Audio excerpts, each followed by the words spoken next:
In this lesson, we're going to use the properties of multiplication to help us calculate a whole bunch of numbers.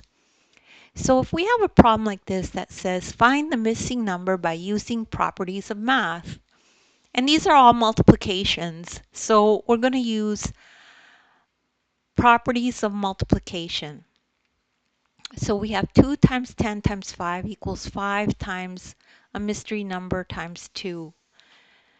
So step 1 is that you need to understand that the commutative property of multiplication says that you can multiply numbers in any order and you will get the same product.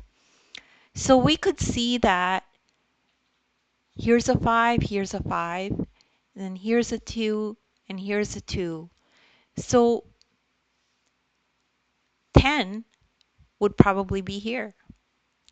So this is saying is that you could multiply the numbers in any order and the answer would be the same. So the missing number must be 10. So it's just multiplying these numbers in a different order. So let's take this one step further.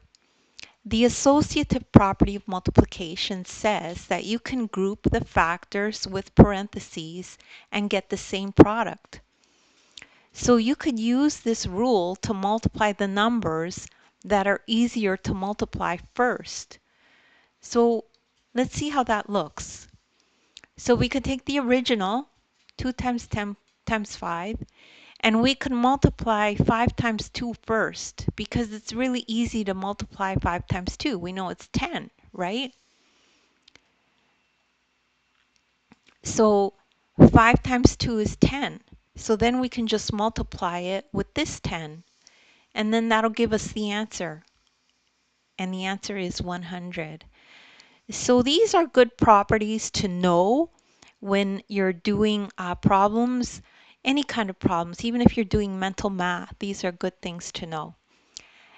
So don't worry if you don't get this right away. You could just rewatch the video. There's nothing wrong with repetition. As well, check out the description. I have links to other videos of mine that are like this. As well, you could download the ebook and follow along this exact lesson in the ebook. Make sure to subscribe and like, and thank you so much for listening.